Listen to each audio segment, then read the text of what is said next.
కథా కాలక్షేపం నుంచి మీకు మరో మంచి కథనాన్ని అందజేస్తున్నాం.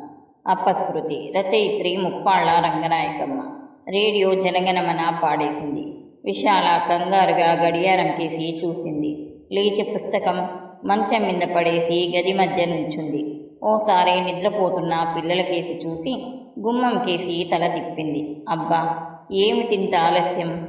ఎప్పుడూ ఎక్కడా ఉండని మనిషి ఏమైనా అయిందా? ఎక్కడికి వెళ్తానని చెప్పలేదే అనుకుని పనేదైనా వచ్చి పడిందా? ఏమో, ఏదో అయ్యింది. విసుగ్గా మళ్ళా పుస్తకం అందుకుంది. చదువు సాగలేదు. ఆలోచనలు ఎక్కడెక్కడికో ఏదైనా అయిందేమో. ఎవరో హఠాత్తుగా తలుపులు బాది త్వరగా రండి, మూర్తిగారికి దెబ్బలు తగిలాయి అంటారేమో. లేకపోతే ఎందుకింత ఆలస్యం? విశాల భీతితో కర్రబొమ్మలా స్తంభించి కూర్చుంది. గుండెలు దడదడలాడటం మొదలుపెట్టాయి. ఎవరో తలుపు కొడుతున్నారు. ఎగిరిపడింది. పరుగులా వెళ్ళి తలుపులు తీసింది. భర్తని చూస్తూ ధైర్యంగా ఆనందంగా నవ్వింది. మూర్తి గబగబా లోపలికొచ్చాడు. బట్టలు మార్చుకుంటూ, రేపు సూర్యం వస్తుంది మన ఇంటికి అన్నాడు. సూర్యం ఎవరు? మర్చిపోయావా? మా మేనత్త కూతురు సూర్యుడంటారు. ఆవిడెక్కడ కనిపించింది? హాస్పిటల్లో కనిపిస్తే వాళ్ళ బసకి వెళ్ళి మాట్లాడుకుంటూ కూర్చున్నాం. వాళ్ళ పిన్నత్త గారికేదో జబ్బు చేసిందంట. తీసుకొచ్చి మకాం పెట్టారు. వారం 10 రోజులయ్యిందంట. అసలు మీరు ఆసుపత్రికి ఎందుకు వెళ్ళారు? మా ఆఫీస్లో ఒక ఆయన హాస్పిటల్లో చేరాడు. చూద్దామని వెళ్ళాను. తీరా వచ్చేస్తుంటే సూర్యాంబ కనిపించింది. విశాల మరేం ప్రశ్నించలేదు. మూర్తి భోజనానికి కూర్చున్నాడు. మీరు రావడం చాలా ఆలస్యమైందని భయం వేసింది నాకు అంది విశాల అన్నం పెట్టి పక్కనే కూర్చుంటూ. మూర్తి ఏదో ఆలోచనలో ఉన్నాడు. సూర్యం చాలా చిక్కిపోయింది. చూడగానే పోల్చలేకపోయాను. తనే పలకరించింది అన్నాడు. ఏం? ఆవిడకి ఏమైంది? ఆ మధ్యెప్పుడో కడుపు పోయిందంట. ఇప్పుడు ఒంట్లో బాగానే ఉందంది. ఏమో, చూడ్డానికి మాత్రం ఏమీ బాగాలేదు. అసలు అదేమిటో బెంగ పెట్టుకొని చిక్కిపోయిన దానిలా ఉంది. అలా ఉన్నావేమని అడిగాను కూడాను. ఎలాగైనా దానికేదో దిగులుంది. దిగులా? ఎందుకు? ఏమో మరి, చెప్పలేదు. విశాల ఊరుకుంది. గిన్నెలన్నీ సర్ది మంచం దగ్గరికొచ్చింది. మూర్తి చాలా నిరుత్సాహంగా అలసటగా మాట్లాడకుండా పడుకున్నాడు. విశాల కూడా దగ్గరికి జరిగి పడుకుంది. మూర్తి మర్దల్ని గురించి విశాలకి అప్పుడప్పుడు చాలా విషయాలు చెప్పాడు. అందరిళ్లలోనూ అనుకున్నట్టే సూర్యుడు పుట్టగానే అమ్మలక్కలంతా మూర్తికి పెళ్ళాం పుట్టిందనుకున్నారు. ఓ 10 ఏళ్ల కాలం అలాగే గడిచింది. మూర్తి తండ్రి మేనత్తమ్మడు కలిసి ఉమ్మడి వ్యవసాయం పెట్టడంతో మొదలయ్యాయి స్పర్ధలు. చౌకగా వస్తుందని అప్పులు తెచ్చి పొలం కొన్నారు. ఎవరి శక్తి కొద్దీ వారు సర్దుకుని బోరింగ్ వేయించారు. అనుకున్నంత ధారాళంగా నీరు పడలేదు. కొంత పొలము బీడు పెట్టుకోక తప్పలేదు. ఆ వాటాల పంపకాల్లో ఖర్చుల లెక్కల్లో ఏదో గొడవలొచ్చాయి. ఇద్దరూ ఘర్షణ పడ్డారు. మధ్యవర్తుల్ని పెట్టుకుని పొలం వేరు చేసుకున్నారు. బియ్యం పొందాల్సిన వయసులో కయ్యం పెట్టుకున్నారు. సూర్యుడు మూర్తి పెద్దవాళ్ళయ్యారు. మూర్తి చదువు కోసం ఊరొదిలిపోయాడు. సూర్యుడు నిక్షేపంలా ఒంటింట్లో చేరింది. సూర్యుడు వాళ్ళ నాన్న కూతురికి పెళ్లి సంబంధాలు చూస్తున్నాడని తెలిసి కూడా మూర్తి వాళ్ళ నాన్న ఊరుకున్నారు. ఆడపిల్ల గలవాడివి, వెళ్ళి పిల్లని చేసుకోమని అడుగు, నీ తప్పుండదు అని మధ్యవర్తులు చెప్పిన సలహాలన్నీ తల అడ్డంగా తిప్పేసి తోసేశాడు సూర్యుడు తండ్రి. అసలు సూర్యుడు మూర్తి ఎప్పుడూ ముఖం మీద ముఖం పెట్టి చూసుకోలేదు, మాట్లాడుకోలేదు. చిన్నప్పటి నుంచి ఎడంగానే తిరిగారు. ఒకళ్ళంటే ఒకళ్ళకి వళ్ళమాలిన సిగ్గనుకున్నారు అందరూ. పెద్దవాళ్ళేదో కోపాలు పెట్టుకు చస్తున్నారు. పోనీ మీ భావని నువ్వు అడగరాదటే, ఏమంటాడో? చిన్నప్పటి నుంచి అనుకున్న సంబంధం తప్పిపోతే ఏం బాగుంటుంది అన్నారెవరో సూర్యుడి దగ్గర. ఆ పిల్ల తాచుపాములా లేచి, ఎందుకు బాగుండదు, బేషుగ్గా ఉంటుంది. అంతోటి మహారాజు దగ్గరికి నన్ను దేవిరిస్తూ పొమ్మంటావా? మా నాన్న నాకు పెళ్లి చెయ్యలేడా అంటూ ప్రశ్నల వర్షం కురిపించింది. తర్వాత మర్దలి ప్రశ్నలు మూర్తి వరకు వెళ్ళాయి. వెటకారంగా ఉక్రోషంగా మండిపోతూ, మహారాజే దొరుకుతాళ్లే, వాళ్ళ నాన్న తేలేకపోవడమేమిటి? ఎవడి నెత్తిమిందో చెయ్యి పెట్టేస్తాడు. నా కాళ్ల ముందు లక్షలు గుమ్మరించినా నేను దాన్ని చేసుకోను అన్నాడు. కొంత కసి తీరింది. సూర్యుడు కావాలని, సూర్యుడు లేకపోతే చచ్చిపోవాలని మూర్తికెప్పుడూ అనిపించలేదు. అందుకే సూర్యుడు పెళ్ళవుతుంటే మూర్తి హాయిగా ఫ్రెండ్స్తో పేకాడుకుంటూ గడిపేశాడు. అదంతా మూర్తే చెప్పాడు విశాలకి. పోనీ ఆ పిల్లకి పెళ్ళైపోయాక మీకెప్పుడన్నా విచారం వేసిందా అంది విశాల. నాకెందుకు ఆ విచారం? ఎందుకేమిటి? బొత్తిగా మేనత్త కూతురు, చిన్నప్పటి నుంచి అనుకున్న సంబంధం. పోనీ సూర్యుడు మిమ్మల్ని పెళ్లి చేసుకోవాలని ఉందని ఉత్తరం రాస్తే నిజం చెప్పాలి. ఏం చేసేవారు? ఏమో ఏం చేసేవాణ్ణి? ఎందుకో అంత దాపరికం? దాపరికం కాదు. ఒకవేళ సూర్యుడు అలా ఉత్తరం రాస్తే మా నాన్నకి చూపించి దాన్నే చేసుకుంటానని చెప్పేసేవాణ్ణేమో. అయినా నీకు నాకు రాసి పెట్టి ఉంటే దానికి నాకు ఎలా అవుతుంది చెప్పు? బాగుంది వేదాంతం. సూర్యుడి మీద మొదలుపెట్టిన సంభాషణ అలా సాగేది. సూర్యుడి గురించి ఎన్నోసార్లు విన్న విశాలకి బాగానే ఉంటుంది అని సవ్యంగా జరిగితే తన స్థానంలో సూర్యుడు ఉండేది. మరి మూర్తి అన్నట్టు ఎవరెవరికి రాసి పెట్టి ఉందో ఎలా తెలుస్తుంది? ఆ రాత లాంటిదేదో లేకపోతే మూర్తి విశాల తండ్రికి పరిచయమయ్యేవాడే కాడేమో. BA పాస్ అయి ఇంకా చదవడానికి డబ్బు లేక ఉద్యోగాల కోసం తిరుగుతూ ఎవరో ఇచ్చిన సిఫార్సు కాగితం తీసుకొని పుట్టెడు జబ్బు పడిన వాళ్ళ నిరాశతో, విరక్తితో, మాసిన బట్టలతో, పెరిగిన గడ్డంతో విశాల తండ్రి దగ్గరకు వచ్చాడు మూర్తి 10 ఏళ్ల కిందట. ఆ మూర్తికి ఈ మూర్తికి ఎంత అంతరం! విశాల తండ్రి డిప్యూటీ కలెక్టర్. మూర్తికి ఉద్యోగం వేయించాడు. ఓ ఏడాది ఆలోచించి విశాలానిచ్చి పెళ్లి చేశాడు. తర్వాత మూర్తి మామగారి ప్రోత్సాహంతో MA చదివి పాస్ అయ్యాడు. మూర్తి ఉద్యోగం మారింది, హోదా పెరిగింది. మామగారి వాత్సల్యంతో విశాల జతతో సంవత్సరాలు క్షణాల్లో దొర్లిస్తున్నాడు.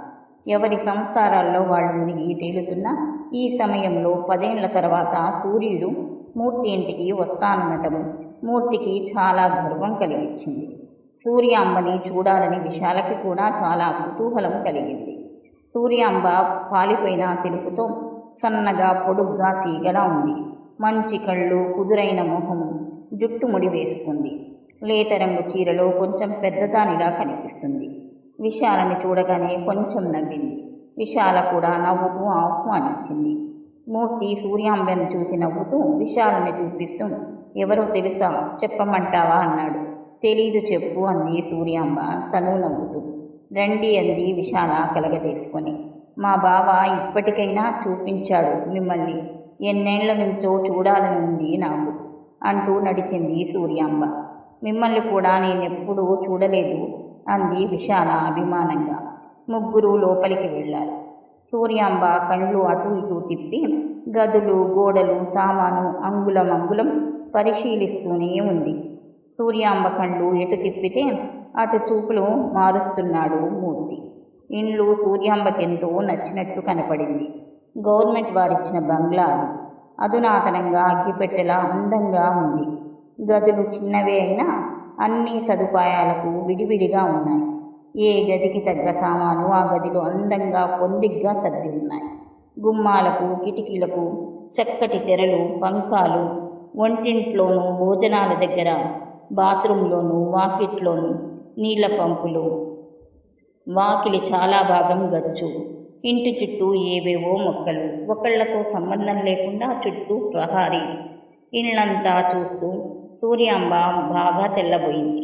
బావకేదో మంచి ఉద్యోగం అని తెలుసు గాని ఇంత అందమైన ఇంట్లో ఇంత సుఖంగా, ఇంత హాయిగా ఉంటాడని తెలీదు. అబ్బా, ఎంత బాగుంది ఇల్లు! ఇలాంటి ఇంట్లో కాపురం చేస్తే ఆడదానికెంత సుఖము అనేసింది అటూ ఇటూ చూస్తూ. మూర్తి మోహం గర్వం లాంటి భావంతో వెలిగింది. విశాల ట్రేలో కాఫీ కప్పులు పెట్టి తెచ్చి తీసుకోండి అంటూ సూర్యాంబకు కప్పు అందించింది. సూర్యాంబ నొచ్చుకుంటున్నట్లు, ఇప్పుడేం కాఫీ?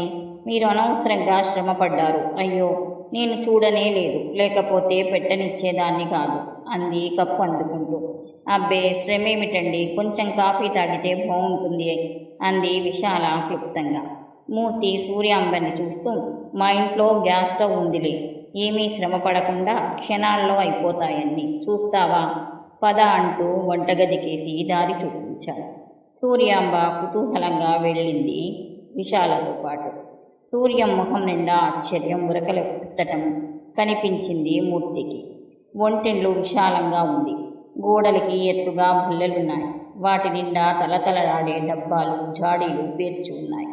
అలమారు నిండా స్టీలు పళ్ళాలు, గెరిటెలు, గిన్నెలు, గ్లాసులు, చెంచాలు. సంసారానికి ఎన్ని వస్తువులు అవసరమో అవన్నీ ఎక్కువ భాగం విశాల పుట్టింటి నుంచి తెచ్చుకున్నవే. సూర్యాంబ వంటిళ్లంతా గుచ్చి గుచ్చి చూసింది.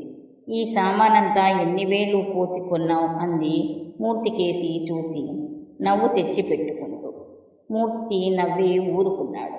విశాల సూర్యాంబ చేతిలో కప్పు అందుకుని పంపు దగ్గర కడిగి టవాల్తో తుడిచి అలమారులో సర్దించింది. కాసేపు గదిలో కూర్చుందాం పదండి అంది. సూర్యాంబ ఇళ్లంతా చూసి మతిపోయిన దానిలా సోఫాలో సర్దు కూర్చుంది. ఏదో పత్రిక అందుకుని తలకిందులుగా తిరగేయటం మొదలుపెట్టింది. మూర్తి నవ్వి, ఎందుకలా పరాగ్గా ఉన్నావు, ఎలా ఉంది మా ఇండ్లు అన్నాడు మరదలి ముఖంలోకి గుచ్చి చూస్తూ. అలా అడగటం విశాలకు నచ్చలేదు. బావుంది మీరు అడగటం, ఎవరైతే మాత్రం ఏమంటారు, మర్యాద కోసమైనా బావుందంటారు అంది. సూర్యాంబ అడ్డుపడి, మా బావకి నాకు మర్యాదలు లేవులేండి. నిజంగా మీ ఇండ్లేదో స్వర్గం అంటారే అలా ఉంది. నేను చెప్పటం ఎందుకు, మా ఇండ్లోసారి చూస్తే మీ ఇండ్లు ఎలా ఉందో మీకే తెలుస్తుంది అంది. ఎలా ఉంటుందేమిటి మీ ఇండ్లు, కుతూహలం ప్రదర్శించాడు మూర్తి. సూర్యాంబ మొహంలో ఏమిటో మార్పు వచ్చేసింది. ఒక్క క్షణం ఉదాసీనంగా ఊరుకుంది. అద్దె కొంప ఎలా ఉంటుంది, ఒంటిళ్లుగాక ఒక్క గది, చిన్న వరండా, మైలున్నర దూరం నుంచి నూతి నీళ్లు మోసుకోవాలి. ఉమ్మడి దొడ్డి, చుట్టూ మురిక్కాలువ, ఈగలు దోమలు. మండు వేసవి కాలమైన పిండారబోసినట్టు వెన్నెల కాస్తున్నా కాస్త పెరట్లో మంచం వేసి కూర్చునే దారి లేదు. వంట చేస్తున్నంతసేపు పొగతో చస్తాను. అదేం కొంప, పొగబోయే ధారే లేదు. నెల 25 రూపాయలు పోస్తున్నాం, ఏం తక్కువ. అద్దె తీసుకుంటారే గాని ఇంట్లో ఉండేవాళ్ళ సుఖం చూడరండి. కొన్ని ఇండ్లు బాగానే ఉంటాయి కానీ కొన్ని వాటాల్లో అవస్థే మరి అంది విశాల.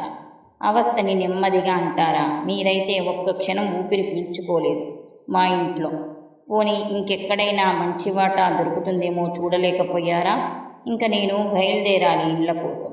ఎన్నిసార్లు చెప్పినా వింటేనా, ఎప్పుడు ఊరి మిందే బలాదూరు. రాత్రిపూట 4-5 గంటలు నిద్రలోనే పోతుంది.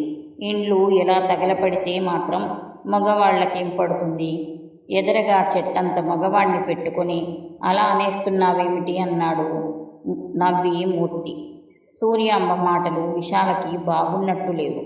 హఠాత్తుగా జ్ఞాపకం వచ్చి, పిల్లలెరి, నేను వాళ్ళ మాట మర్చేపోయాను. బళ్ళోకెళ్ళారా, ఎప్పుడొస్తారు అంది గబగబా. మధ్యాహ్నం పూట రారు, కాన్వెంటు చాలా దూరం, కెరియరు తీసుకెళ్తారు అంది విశాల. సాయంత్రం ఎప్పటికొస్తారు, నేను చూస్తానో లేదో. బావుంది, అంత కంగారు పడిపోతున్నారేమిటి, 4 రోజులు ఉండి వెళ్దురు గాని. 4 రోజులే, ఇంకా నయ్యం. మా పిన్నత్త గారు ఊరుకోరు. అయినా ఆవిడికి ఇంకా బాగాలేదు, వండుకోలేదు అన్నట్టు. మీ పిల్లల పేర్లేమిటి? మీ పోలికేనా, వాళ్ళ బాబు పోలిక లొచ్చాయా? అబ్బాయి పేరు రవీంద్ర, పాప పేరు సుజాత అంది విశాల పోలికల మాట ఎత్తకుండా. పిల్లల పేర్లే ఎంత ముద్దుగా ఉన్నాయి. అవును, మరి కాలానికి తగ్గట్టుండాలి గాని మా వాళ్ళకి కూడా ఇలా ఏవో మంచి పేర్లు పెడదామంటే మా ఆయన చస్తే ఒప్పుకోలేదు. వాళ్ళ తాత పేరు, ముత్తాత పేరు, ముసలమ్మ పేరు అన్నీ జత చేసి పాత చింతకాయ పచ్చడి పేర్లు పెట్టేస్తే గాని ఆయనకి తృప్తి కలగలేదు. ఇంతకీ నీ పిల్లల పేరేంటో చెప్పు అన్నాడు మూర్తి. పెద్దాడి పేరు వీర వెంకట సత్యనారాయణ, పిల్ల పేరు కనక మహాలక్ష్మి, చిన్నాడి పేరు సత్యశివ సాంబమూర్తి. నా ఆరోగ్యం తగలాడింది కానీ లేకపోతే ఇంకా 3-4 పేర్లు వెతుక్కోవాలి సొచ్చేది. చిన్నప్పుడు బొత్తిగా మాట్లాడుకుని ఈ భావామర్దళ్ళు ఇంతకాలానికి ఇంత చెనువుగా ఎలా మాట్లాడుకుంటున్నారో ఆశ్చర్యం వేసింది విశాలకు. నిజంగానే నువ్వు చాలా పాడైపోయావు. బాగా చిక్కిపోయావు. ఆ ఉన్నవాళ్ళు ముగ్గురు చాలరు అన్నాడు మూర్తి. ముగ్గురనగా ఎంత? మాకున్న లక్షలన్నీ వృధాగా పోవు. ఏటేటా బండ్లతో వచ్చి పడుతుంది ధనం. మరి నేను పిల్లల్ని కనకపోతే ఎవడు తినను? భోంచేద్దాం రండి, 12 దాటింది అంది విశాల. చటుక్కున లేచి వెళ్ళి వడ్డెనకు ఉపక్రమించింది. మూర్తి ట్రాన్సిస్టర్ ఆన్ చేసి భోజనాల బల్లాంచున పెట్టాడు. తీగలు సాగినట్టు హిందీ పాటలేవో వస్తున్నాయి. సూర్యాంబ వచ్చి మూర్తికెదురుగా ఓ కుర్చీలో కూర్చుంది. విశాల గెరిటెలతో అన్నీ చకచకా వడ్డించింది. నన్నేమైనా సహాయం చేయమంటారా అంది సూర్యాంబ గబుక్కున గుర్తొచ్చినట్టు. విశాల నవ్వి, ఏం చేస్తారు, అన్నీ ఇక్కడే ఉన్నాయి. నా వంటలు నచ్చినా నచ్చకపోయినా కడుపు నిండా తినేయండి అంది. అదే పెద్ద సాయం. గిన్నెలు ఖాళీ అయితే గబగబా కడిగి సర్దుకుంటుంది అన్నాడు మూర్తి. అన్నీ వడ్డించి సూర్యాంబ అన్నం నిండా నెయ్యి వంచి విశాల కూడా కూర్చుంది. మూర్తి గబగబా 4 ముద్దలు తిని తలెత్తాడు. టేబుల్ మీద తినటం చాలా సుఖంగా ఉంటుంది కదూ, హాయిగా దర్జాగా ఉంటుంది. పీట మీద కూర్చొని తినాలంటే నాలాంటి వాడికి నడ్డొంగదు అన్నాడు మర్దల్ని చూస్తూ. మూర్తి మాటలు విశాలకి చాలా అతిశయంగా తోచాయి. ఈయన ఎందుకు ఇలా మాట్లాడుతున్నారు? మాట మాటలోనూ ఇదిగో మేమింత ఆనందంగా ఉన్నాం, మా ఇళ్ళు ఇంత అందంగా ఉంది, మేమింత గొప్పగా సుఖపడుతున్నాం చూశావా అన్న గర్వము ప్రతిధ్వనిస్తుంది. ఎదుటి వ్యక్తి నెందుకలా వెక్కిరించటం? విశాల సూర్యాంబ కేసి చూసింది. సూర్యాంబ మొహము మాసినట్టు కళావిహీనంగా ఉంది. మూర్తి మాటలకు నొచ్చుకుందేమో. సుఖంగా ఉన్నవన్నీ అందరికీ ఎలా వస్తాయి అంది. దానికేం లేండి, ఎవరి పరిస్థితులు వాళ్ళవి అంది విశాల మధ్యవర్తిగా. సూర్యాంబ మొహము తేటపడలేదు. మాట్లాడకుండా కూర్చుంది. అలా ఉన్నావేం అన్నాడు మూర్తి కాసేపటికి. ఎలా ఉన్నాను? ఏంటో దిగులుగా ఉన్నావు. దిగులే కదా, కొత్త కాదులే. ఏ, ఎందుకేమిటి అంత దిగులు? మీ పిల్లలేం చదువుతున్నారు అంది విశాల కలగజేసుకొని. సూర్యాంబ విశాల కేసి చూసింది. పెద్దోడు 3వ క్లాసు, పిల్ల 1. ఏం చదువులేండి, బళ్ళో ఒక్క ముక్క చెప్పటం లేదు. పూట పూట వెళ్ళటం రావటం దండగా. ఇంటి దగ్గర తల్లో తండ్రో 4 ముక్కలు చెప్పుకోవాలి. మా పెద్దాడు 3వ క్లాసు ఫెయిల్ అయ్యి మళ్ళా చదువుతున్నాడు. ఈ ఏడేం చేస్తాడు? మీరు కొంచెం శ్రద్ధ పెట్టి చెప్పరాదు? చెప్తూనే ఉంటాను, అయినా నాకు ఖాళీ ఎక్కడండి. ఇంటెడు చాకరీ, పోనీ వాళ్ళ నాన్నగారు అంత అదృష్టమా? పిల్లల చదువు సంధ్యలు కూడా పట్టించుకుంటే ఆయన చేసే రాజకార్యాలన్నీ ఏమి కాను. ఇదిగో సూర్యం, నువ్వు మాటిమాటికి నీ మొగుడిని దుయ్యబడుతున్నావు. పాపం ఆఫీస్లో కష్టపడి వచ్చేవాడు పిల్లలకి చదువు గిదువు ఎలా చూస్తాడు చెప్పు? అసలు పిల్లల విషయాలన్నీ తల్లి చూసుకోవాలి అన్నాడు మూర్తి. తల్లి ఎంత చూసుకున్నా తండ్రి కూడా కొంత చూసుకోవాలి. పిల్లల మాటెందుకు? పెళ్ళానికే దిక్కు దివానం లేదు. పుట్టెడు తెగులొచ్చి మూలుగుతున్నా తిన్నావా ఉన్నావా అన్నమాట రాదు. భలే మాట్లాడుతున్నారే మీరు అంది విశాల హాస్యంలోకి దించాలని.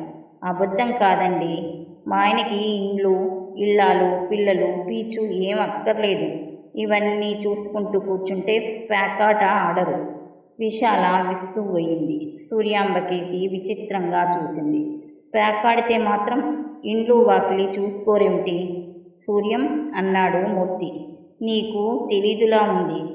ప్యాకాటకి లోటొస్తే నిక్షేపంలా పెళ్ళాన్ని అమ్మేయగలదు. ఏమనుకున్నావు? నేను ఆడుతుంటాను అప్పుడప్పుడు. నీకేం సంపాదిస్తున్నావు? ప్యాకాటాడినా తందానలాడినా పర్వాలేదు, అంతేకాని మాలాంటి వాళ్ళకి.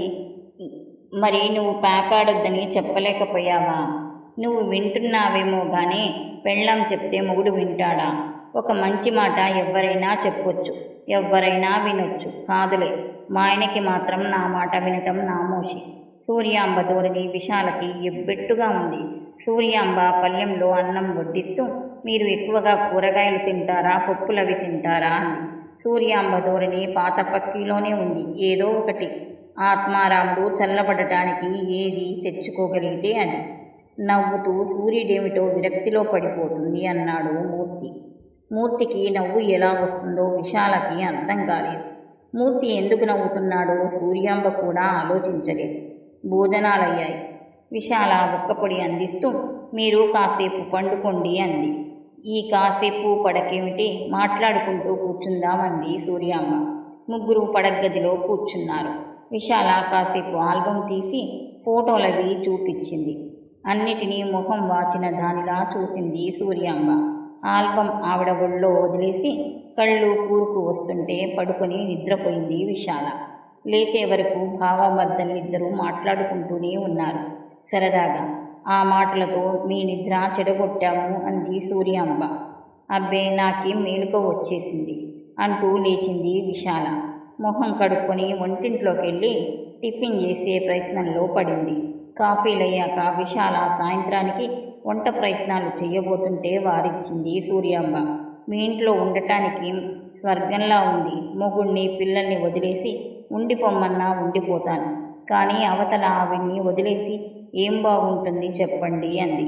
పోనీలే, మరోసారెప్పుడైనా వీలు చూసుకొని మీ ఆయన్ని పిల్లల్ని కూడా తీసుకురా, కొన్నాళ్ళు ఉండి వెళ్ళుగాని అన్నాడు మూర్తి. అంత మాట అన్నావు, అదే చాలు. ఇంతకీ మీరెప్పుడు మా ఇంటికొస్తారు? వచ్చినా ఒక్క పూట భరించగలమా మేము? ఏనుగుల తిండి తింటామా? దేవతల తిండి తింటారు. మా బతుకంతా కలిపినా మీ తాంబూలం ఖర్చు ఉండదు. సూర్యాంబకేమైనా మతిపోయిందేమోనని విశాల వెర్రిదానిలా చూసింది. సూర్యాంబ చెప్పే ప్రతి కబురు మూర్తి నవ్వుతూ వింటున్నాడు. సూర్యాంబ మొహము కడుక్కోవడానికి బాత్రూంలోకి వెళ్ళింది. మూర్తి విశాల దగ్గరికి వంటింట్లోకి వచ్చాడు. చూశావా, మనిషి ఎంత మారిందో అన్నాడు. విశాలకేమనాలో తోచలేదు. మరి సూర్యానికి ఏమిద్దామన్నాడు మళ్ళీ. మీరే చెప్పండి, ఏమిస్తే బాగుంటుంది? మొన్న నువ్వు కొనుక్కున్న ధర్మవరం పట్టు చీర కట్టలేదుగా, బొట్టు పెట్టి ఆ చీర ఇవ్వరాదు, మళ్ళా కొనుక్కుందువు గాని. విశాలకి నచ్చలేదు. ఆవిడకు చీర ఇచ్చే కన్నా డబ్బు ఇస్తే ఎందుకైనా పనికొస్తుంది. అయితే సరే, నువ్వే ఇస్తే బాగుంటుంది. సూర్యాంబ తల దువ్వుకొని బొట్టు పెట్టుకుని బయటికొచ్చింది. వెళ్ళటం ఇష్టం లేని దానిలా బిక్కముఖం వేసి నుంచుంది. విశాల మనసంతా కరిగిపోయింది. సూర్యాంబ మొహాన బొట్టు పెట్టి 100 రూపాయల నోటు జాకెట్ గుడ్డలో పెట్టి చేతిలో పెడుతూ, మీరు మనసులో దిగుళ్ళేమీ పెట్టుకోకండి. ఎప్పుడైనా ఏమైనా అవసరమైతే మీ బావగారికో ఉత్తరం రాయండి. మీ తోడబుట్టిన వారే అనుకోండి, వస్తూ పోతూ ఉండండి అంది పుట్టెడు పెద్దరికంతో, అంతకన్నా ఎక్కువ వాత్సల్యంతో. సూర్యాంబ వెనక గేటు వరకు వెళ్ళి సాగనంపి మూర్తి మర్దల్ని దిగబెట్టడానికి వెంట వెళ్ళాడు. విశాల వెళ్తున్న వాళ్ళిద్దరిని చూసి గేటు మూసి ఆలోచిస్తూ వెనక్కి వచ్చింది. సూర్యాంబ వస్తుందంటే ఇలా అవుతుందనుకోలేదు. చాలా ఆశ్చర్యంగా ఉంది విశాలకి. మా నాన్న నాకు పెళ్లి చెయ్యలేడా? అంతోటి మహారాజు దగ్గరికి నన్ను దేవరిస్తూ పొమ్మంటావా అని పౌరుషపడిన సూర్యాంబ ఈవిడనంటే నమ్మశక్యం కాలేదు. ఆ అభిమానమంతా ఏ గంగలో కలిసిపోయింది. సంసారం అంటే ఇద్దరికీ సంబంధించింది కాబట్టి ఆ ఇద్దరి మధ్య ఏవో గొడవలుంటూనే ఉంటాయి. ఒక్కొక్కరికి జీవితం మరీ కష్టభూయిష్టంగా ఉంటుంది. పోనీ సూర్యాంబ మాటలన్నీ నిజమైనవే అనుకోవచ్చు. మొగుడు ఇండ్లు వాకిలి పట్టనివాడే అవ్వచ్చు. కూటికి గుడ్డకి అన్నిటికీ ముఖం వాచి ఉండవచ్చు. అదంతా నిజమైతే మాత్రం మనసంతా విప్పి ఏ ప్రాణ స్నేహితురాలికో చెప్పుకోవాలి. అలాంటి వాళ్ళు లేకపోతే ఏ ఇరుగమ్మకో పొరుగమ్మకో చెప్పుకున్నా తప్పులేదు. అంతేగాని ఇన్నేళ్ల తర్వాత చుట్టం చూపుగా బావగారింటికొచ్చి అది పంతాలతో పెళ్లి మానుకున్న బావగారి దగ్గర, ముక్కు మొహం ఎరగని తన దగ్గర ఇంటి గొడవలన్నీ వెళ్ళబెట్టుకుంటే ఏం ఒరిగింది? బావగారు జాలైనా పడలేదే. చూశావా, నన్ను చేసుకోమని ప్రాధేయపడితే నీకెంత బాగుండును.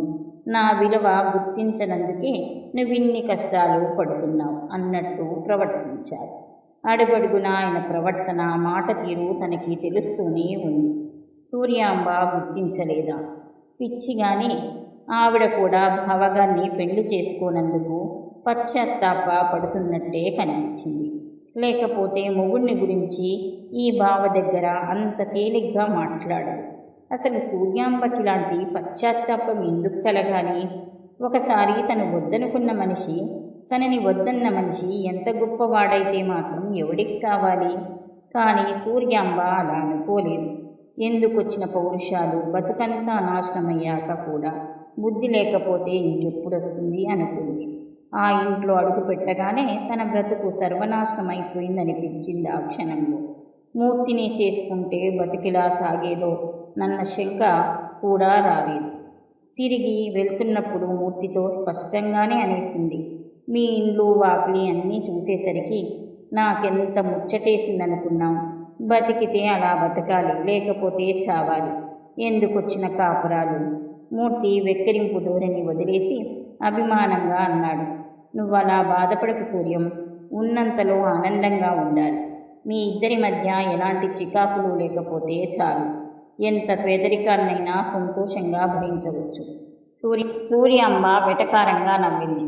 పేదరికం భరించటం కబుర్లు చెప్పుకున్నంత తేలిక కాదు. మొగుడు పెళ్ళాళ్ళు ముచ్చట్లాడుకుంటే కడుపు నిండిపోతుందా? నువ్వెన్ని చెప్పు, నాకు బతకడం అంటే రోత పుడుతుంది, చస్తే పీడ పోతుంది. చాలే, ఏమిటా మాటలు? చిరాకు పడి మందలించాడు మూర్తి. అస్తమానం చావు చావు అంటావేమిటి? వెనకాల 3 పిల్లలున్నారు. వాళ్ళనేం చేస్తావు? వాళ్లే ఉంటారు. తల్లి చచ్చిన వాళ్ళెంతమంది బతకడం లేదు? పోనీ నువ్వు చీరదీసి ఇంట్లో పెట్టుకో. ఏం నీకా తాహతు లేదు? సూర్యాంబ అడుగడుగునా తనని గొప్ప చేస్తూ మాట్లాడటం మూర్తికి తృప్తిగానే ఉంది. నేను చీరదీస్తే మీ ఆయన ఊరుకోవద్దు. పెళ్ళాం బిడ్డలెప్పుడూ విరగడవుతారా అని చూస్తున్నారాయన. సూర్యాంబ కళ్ళలోంచి జలజల కన్నీళ్లు రాలిపడ్డాయి. సూర్యాంబ మాటలేవి మూర్తికంతగా నచ్చలేదు. కానీ సూర్యాంబ అలా మాట్లాడటానికి చాలా సమంజసమైన కారణం ఉందని అతని అభిప్రాయం. ఊరుకో సూర్యం, ఏమిటిది అన్నాడు ఓదార్పుగా. నాకేమిటో పిచ్చెత్తుతున్నట్లుంది అంది సూర్యాంబ కళ్ళు తుడుచుకుంటూ. నిజంగా సూర్యాంబ మాట్లాడిన మాటలన్నిటిలోకి 100కి 100 పాళ్ళు నిజమైన మాట అదొక్కటే. ఆరోగ్యంతో కలకల్లాడుతూ సూటు బూటు వేసుకుని దొరబాబులా ఉన్న మూర్తిని, మహారాణిలా అందంగా గంభీరంగా ఉన్న మూర్తి పెళ్ళాన్ని, స్వర్గంలా దేవేంద్ర భవనంలా కనిపించిన మూర్తి ఇంటిని చూడగానే సూర్యాంబ మతిపోయింది. మూర్తిని వదులుకున్న పశ్చాత్తాపం పొంగిపొర్లి ఉక్కిరి బిక్కిరి చేసింది. అవాకులు చెవాకులు వాగటం మొదలుపెట్టింది. ఇంత అల్పత్వం ఎలా వచ్చిందా అని తను మాట్లాడిందంతా తలుచుకుని తెల్లబోవటం మొదలుపెట్టింది రాను రాను. నిజానికి సూర్యాంబ ఆవిడ భర్తకి దారుణమైన స్పర్ధలేమీ లేవు. ఇరుకు గదులు, అద్దె కొంపల్లో సూర్యాంబ ఎంతో తృప్తిగా సుఖంగా గడిపిన రోజులున్నాయి. పిల్లల్ని చూసుకొని మురిసిపోతూ భర్తని ఆదరించి సేద తీర్చిన రోజులున్నాయి. ఎప్పుడో కాదు, ఇప్పుడు కూడా మనసులో అదంతా తచ్చాడుతుంది. నిజంగా నాకు మతిపోయింది బావా అంది గబగబా కళ్ళు తుడుచుకుంటూ. మూర్తి మనసేమిటో బరువైపోయింది. నిజంగా సూర్యం చాలా బాధపడుతుంది. ఓదార్చటానికి కూడా మనస్కరించలేదు మూర్తికి. సూర్యం తన కోసమే బాధపడుతుంది. ఇద్దరూ నిశ్శబ్దంగా నుంచున్నారు. మాటల మధ్య 2 బస్సులు దాటిపోగా 3వ దాంట్లో ఎక్కింది సూర్యాంబ. మళ్ళా వస్తాలే, ఇంకా ఉంటారుగా ఆస్పత్రిలో అన్నాడు మూర్తి. ఆవిడ ఉంటారు గాని నేను వెళ్ళిపోతాను. ఇంటి దగ్గర ఎలా ఉన్నారు? అప్పుడప్పుడు ఉత్తరాలు రాస్తుంది. కొట్టింది. బస్సు కదిలింది. మూర్తి దిగాలు పడుతున్నవాడిగా ఇంటికొచ్చాడు. విశాల సూర్యాంబ గురించి అడిగింది, చెప్పాడు. గదిలోకి పోయి పడుకున్నాడు. విశాల దీపాలు వేసి పిల్లలకి అన్నాలు పెట్టి మూర్తి దగ్గరికి వెళ్ళి కూర్చుంది. వేళ కాని వేళ నిద్రేమిటి, తలనొప్పిగా ఉందా అంది మూర్తి నుదురు మీద చెయ్యి వేస్తూ. ఊరికే పడుకున్నాను. అలా ఉన్నారే? ఏం లేదు, సూర్యం గురించి ఆలోచిస్తుంటే జాలేస్తుంది. ఏమైంది? మనిషి చాలా పాడైపోయింది. పిచ్చిదానిలా ఏడ్చింది. సంసారం సరైనది కాక బొత్తిగా విసిగిపోయింది. సూర్యం జీవితం ఇలా అయిపోవడానికి నేను చాలా వరకు కారణం ఏమో విశాల తెల్లబోయింది. పెద్దవాళ్ళు మూర్ఖపు పట్టు పట్టారని నేను కూడా నిర్లక్ష్యంగా ఊరుకున్నాను. అంతా సవ్యంగా జరిగితే సూర్యం సుఖపడేది కదూ. ఆశ్చర్యపోయింది విశాల. సూర్యం కళ్ళనీళ్ళు పెట్టుకుంది. తెలిసి చేసినా తెలియకుండా చేసినా నా మూలంగా అన్యాయం జరిగింది. నేనెంత సుఖపడుతున్నా ఏం సంతోషం? విశాల భరించలేకపోతుంది. ఆవిడ్ని చేసుకోలేదని మీకు పశ్చాత్తాపంగా ఉందా అంది మనసు బిగపట్టుకుంటూ. పశ్చాత్తాపం కాదు, సూర్యం కొంచెం సుఖపడేదేమోనని. ఎలా సుఖపడేది? అర్థం కాలేదు విశాలకి. సుఖపడేది నిజమే, కానీ అప్పుడు మీ జీవితం ఎలా ఉండేదో ఆలోచించారా? ఆ మాట అడగటం విశాలకు సుతారం ఇష్టం లేదు. ఏదో వేదన అప్రయత్నంగా అడిగించింది. మూర్తి మాట్లాడలేదు. విశాల లేచి నించుంది. మీరిప్పుడు సుఖంగా ఉన్నాము మీ నోటితోనే అన్నారు. సూర్యాంబ కోసం మీ జీవితం ఇలా లేక పోయినా పర్వాలేదనిపిస్తుంది మీకు. నిజంగా సూర్యాంబ అదృష్టవంతురాలు. విశాల మొహము ఎప్పుడూ లేనంతగా వాడిపోయింది. మూర్తి తెల్లబోయాడు. విశాల నెమ్మదిగా వెళ్ళిపోయింది. ఆ రాత్రి విశాల దాంపత్య జీవితంలో చాలా కొత్తగా ఉంది. విశాల, మూర్తి ఒకరి మొహం ఒకరు చూసుకోవటానికి సిగ్గుపడిపోయారు. మూర్తి మాటలు పదే పదే విశాల చెవుల్లో ప్రతిధ్వనిస్తున్నాయి. 8 ఏళ్లు కాపురం చేసి 2 పిల్లల్ని కని ఇంత నిశ్చింతంగా బతుకుతూ, ఈ భార్య, ఈ పిల్లలు, వీళ్లతో జీవితం లేకపోయినా పర్వాలేదనుకున్న భర్త విశాలని ఎన్నడూ ఎరగనంత స్తబ్దురాల్ని చేశాడు. తన భర్త మనసులో తనకున్న స్థానం ఇంత అల్పమైనదా? ఎక్కడో దూరంగా ఉన్న సూర్యాంబ కన్నా అతనితో కష్టసుఖాలు పంచుకుంటూ కాపురం చేస్తున్న తన ప్రత్యేకత, ఆధిక్యత ఏమీ లేవా? మూర్తి మాటలు ఆకలింపు అవుతున్న కొద్దీ విశాలకి పదే పదే వెంకట్రత్నం గుర్తొచ్చాడు. అతను విశాలకు బావ. వాళ్ళిద్దరికీ పెళ్లి చేసి ఆస్తిపాస్తులన్నీ కలగలుపుకుంటే బావుండునని పెద్దవాళ్ళు అనుకున్నారు. విశాల ఒప్పుకోలేదు. వెంకట్రత్నంలో చురుకు పాలెక్కువ. ఏదీ లక్ష్య పెట్టని స్వభావం. డబ్బు ఖర్చు చేస్తూ జలసాగా తిరుగుతుండేవాడు. మితిమీరిన దుర్వ్యసనాలు, దుర్గుణాలు లేకపోయినా అతనితో పెళ్లి లాటరీ అవుతుందేమోనని విశాల భయం. జీవితమంతా అలాంటి వ్యక్తిని నమ్ముకోవటానికి సిద్ధపడటం సాహసం కాదు, మూర్ఖత్వమేనని విశాల ఉద్దేశం. అంతకు మించి భావమింద విశాలకేమీ అసహ్యం లేదు. అతనంటే అభిమానం ఉంది. అది వెల్లడించే చనువు కూడా ఉంది. విశాల తిరస్కారం తెలియగానే వెంకట్రత్నం విశాల దగ్గరికి గాలి దుమారంగా వచ్చాడు. ఏవో పెద్ద కబుర్లు చెప్తున్నావంట అన్నాడు విశాలని మింగేసేలా చూస్తూ. ఉత్తది బావా, నాకేం తెలీదు అంది విశాల నవ్వుతూ. వాదం పెట్టుకున్నారు. వెంకట్రత్నం అసలు నీ ఉద్దేశమేమిటి అన్నాడు భళ్ళబుద్ధి. అదిగో అందుకే నాకు భయం, విసురుగా నా మిందికి వస్తుంది అని భయం. పెళ్లి చేసుకుంటే ఆ చేతి అదేమిటి విశాల? చిన్నబోయాడు వెంకట్రత్నం. నేనంత దుర్మార్గుడినా? బావగారికి కోపం వచ్చింది గాని కుక్కతోక పట్టుకు గోదారిగితే అది ఎక్కడ తేలుతుందో, ఎక్కడ ముంచుతుందో ఎలా తెలుస్తుంది? విశాల హాస్యాల్లో ముంచి అసలు సంగతి ఎటూ తేల్చలేదు. వెంకట్రత్నం మనసు కష్టపెట్టుకుని వెళ్ళిపోయాడు. తర్వాత భావమర్దళ్ళ పెళ్లి ప్రసక్తి ఎవరూ తేలేదు. తర్వాత విశాలకి మూర్తితో పెళ్ళయింది. విశాల తిరస్కారంతో వెంకట్రత్నంలో చిన్నతనము సిగ్గుపడింది. నేనెందుకు విశాలకి నచ్చలేదు అన్న ప్రశ్న అతన్ని వేధించింది. అతనికి తోచిన జవాబు అతని మనసుకు కూడా సమంజసంగా తోచింది. ఎంత డబ్బు ఉంటే మాత్రం మంచి బాటలో నడవని వాడిని ఆడపిల్ల ఎలా నమ్ముతుంది? ఈ మగవాడు దొరకటం నా అదృష్టమని గర్వపడాలి ఆడది. ఏది? తనని చూసి గర్వపడటానికి ఏముంది? క్లబ్బులు, ప్యాకాటలు, గుర్రపందాలు, షికార్లు, విహారాలు, వీటన్నిటినీ కప్పెట్టే డబ్బుంది. అది అక్కర్లేదు విశాలకి. విశాల తనకి దక్కలేదు. విశాలని వెంకట్రత్నం సినిమాల్లో లాగా ప్రేమించి బాధపడటం లేదు. విశాలని తలదన్ని సౌందర్య రాశిని తెచ్చుకుని నిక్షేపంలా బతకగలడు. కానీ విశాల విలువ వెంకట్రత్నం అంతరంగానికి తెలుసు. విశాల చేజారిపోయాక ఆ విలువ 1000 రెట్లు పెరిగింది. బావా, నువ్వింత మంచి మార్గంలో పడతావనుకోలేదు. నిన్ను వద్దనుకొని నేనే తొందరపడ్డాను అని విశాల ఒక్కసారైనా అంటే గాని వెంకట్రత్నానికి తృప్తి లేదు. వెంకట్రత్నం మనసు పరివర్తన చేసి పరుగులు తీసింది. పాత అలవాట్లు చాలా వరకు మానుకున్నాడు. చూసేవాళ్లకి తనలో మంచితనం కనపడాలి. తన మీద నమ్మకం కుదరాలి. తన సంఘంలో ఒక మర్యాదస్తుడిగా నిలబడాలి. అందరికీ దక్కే గౌరవం తనకు కూడా దక్కాలి. అన్న కాంక్ష వెంకటరత్నాన్ని చాలా అభివృద్ధిలోకి తెచ్చింది, ఉన్నత శిఖరాలకెత్తింది.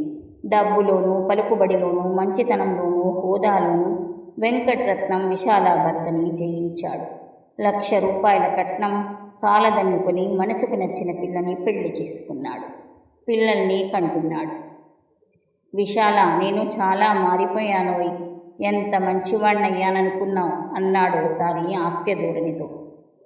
విశాల మనసారా నవ్వి, నువ్వు మారాలనే నేను నిన్ను పెళ్లాడనన్నాను. చూశావా, ఇదంతా నా గొప్పే అంది. అంతేకాని నేను నీకు నచ్చేంత మంచివాడినైపోతానని తెలిసినా నన్ను పెళ్లి చేసుకునేదానివి కాదనమాట. చస్తే చేసుకోను, చేసుకోకూడదని ఖచ్చితంగా నిర్ణయించుకున్నాను. ఒక మంచి పని చేస్తున్నానని నమ్మి చేశాను. దాని ఫలితం ఎలా ఉన్నా అనుభవించాలనే తయారయ్యాను. నిన్ను కాదని నేను పెళ్లి చేసుకున్న మనిషి భవిష్యత్తులో దురలవాట్లకి బానిసై నా బతుకు సర్వనాశనం అయిపోయినా నిన్ను చేసుకోనందుకు నేను పశ్చాత్తాపపడను. అది చాలా నీచం. అప్పుడు నేను మంచిదనుకున్నది ఇప్పుడు చెడ్డదనుకోవటం మూర్ఖత్వం కదూ అంది విశాల. నన్ను పెళ్లి చేసుకుంటే చేతి విసురు చూపిస్తానని అభాండాలు వేశావు కదా, పోనీ మా ఆవిడ్నడుగు, చేతి విసురు ఈ 5-6 ఏళ్లలోనూ అలాంటి తప్పుడు పనేదైనా చేశానేమో బాలుడిలా అన్నాడు వెంకటరత్నం. మళ్ళీ తిరిగి తంతుందని నీకు తెలుసు నవ్వింది విశాల. వాళ్ళిద్దరి అనుకూలమైన దాంపత్యం అని విశాలకి తెలుసు. విశాల భుజం మీద స్పర్శకి తలెత్తింది. విశాల మూర్తి మొహం కేసి ఉదాసీనంగా చూసింది. ఎందుకలా కూర్చున్నావు? దీపం వెలుగుతుంటే ఏమైనా చదువుకుంటున్నావేమో అనుకున్నాను. 12 దాటింది, పండుకుందువు గానిరా. మృదువుగా ఉన్నాయి మూర్తి మాటలు. విశాల మౌనంగా లేచింది. గదిలోకి వెళ్ళి పడుకుంది. దగ్గర కూర్చున్నాడు మూర్తి. 2 క్షణాలు నిశ్శబ్దంగా గడిచాయి. విశాల, నీ మనసు చాలా కష్టపెట్టాను. విశాల, నీ మనసులో ఏమీ పెట్టుకోవద్దు. నిజంగా మనస్ఫూర్తిగా చెప్తున్నాను. సూర్యానికి నాకు పెళ్ళైతే నా జీవితం ఎలా ఉండేదో వేరే ఆలోచించక్కర్లేదు. అప్పుడు నేను మామూలు గుమాస్తానే. నాకున్న అలవాట్లు, ఖర్చులు నాకున్నాయి. సూర్యాన్ని పెళ్లి చేసుకుంటే మాత్రం మానేవాడినా? అసలు మా ఇద్దరికి పొత్తు కుదిరేది కాదేమో. వాళ్ళ నాన్నకి మా నాన్నకి బద్ధవైర్యం. ఎవరి తండ్రిని వాళ్ళు సమర్థించుకుంటాం కదా. పంతాలతో, పౌరుషాలతో ఇద్దరి బతుకులు అతక్కుండా పోయేవి. ఈనాడు నేనింత మంచి స్థితిలో ఉన్నానని సూర్యం నన్ను చూసి మోజపడింది. కానీ నేను దాని మొగుడు లాంటి వాళ్లే అయితే నన్ను గురించి కూడా అంత చులకనగానే మాట్లాడేది. దానికి కావాల్సింది డబ్బు, హోదా అంతే. అది కూడా ఒక పెద్ద ఉద్యోగస్తుడి పెళ్ళామే అయితే నా పేరైనా తలుచుకునేది కాదేమో. ఏమో ఏమిటి, నిజంగానే నా ముఖం చూసేది కాదు. పైగా నన్ను మించిన వాణ్ణి చేసుకున్నాననే గర్వంతో విర్రవీగేది. సూర్యాన్ని నేనే చేసుకుంటే ఇప్పటికన్నా సుఖపడేదేమో అనుకున్నాను. కానీ అదంతా ఉత్తది. నిజంగా ఇదంతా ఆలోచిస్తే నా మనసు తేలికపడింది. నీ దగ్గర ఎంత తొందరపాటుగా మాట్లాడానో అర్థమైంది. అదంతా మర్చిపో విశాల, గబగబా చెప్పుకుపోయాడు మూర్తి. విశాల వింటూ వింటూ నిశ్శబ్దంగా పండుకుంది. సూర్యం నా మేనత్త కూతురు కాబట్టి అది పేదరికంతో బాధపడుతుందని జాలిగానే ఉంది. అంతేకాని దానికి నేనేదో అన్యాయం చేశాననుకోవటం మూర్ఖత్వం. నాకు నేను అన్యాయం చేసుకోవడానికి తయారయ్యాను పిచ్చివాడిలాగా. విశాల మనసేదో మంత్రం పెట్టినట్లు తేలికయింది. విశాల, నువ్వు నాకు దొరకటం నా అదృష్టం. ముఖప్రీతి కంటున్నాననుకో. ఇప్పుడు నేనెంతో హాయిగా ఉన్నాను. నేను తెలిసి ఎవ్వరికీ అన్యాయం చేయలేదు. అందుకే నేనింత సుఖపడుతున్నాను. నన్ను గురించి నువ్వు ఎలా అనుకున్నా సరే, నా మనసులో మాటలన్నీ చెప్పేశాను. చేసిన తప్పు ఒప్పుకున్న చంటివాడిలా మాట్లాడడం మానేసి పండుకొని నిద్రపోయాడు మూర్తి. విశాలకి కూడా గాఢంగా నిద్రపట్టింది. 2 రోజుల తర్వాత సూర్యాంబ దగ్గర నుంచి ఒక ఉత్తరం వచ్చింది. విశాల పేర క్షేమ సమాచారాలతో పాటు ఎందుకో పశ్చాత్తాపం వెల్లడిస్తూ క్షమాపణ అర్థించింది. పార్వతీ పరమేశ్వర్లాగా మీరిద్దరూ ఎంతో అన్యోన్యంగా సుఖంగా బతుకుతున్నారు. మిమ్మల్ని తలుచుకుంటుంటే నాకెంతో ఆనందంగా ఉంది.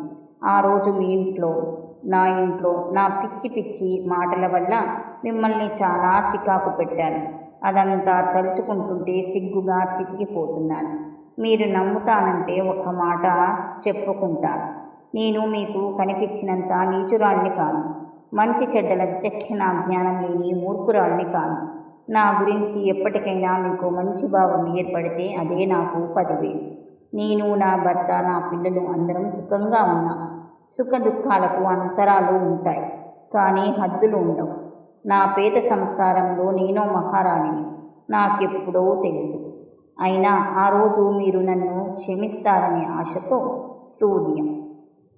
విశాల ఆశ్చర్యపోతూ ఉత్తరం పదే పదే చదివింది. సుఖంగా ప్రశాంతంగా సాగిపోతున్న జీవితాలలో అపశృతుల్లాంటి ఘట్టాలెందుకు సంభవిస్తాయో తెలీదు మరి.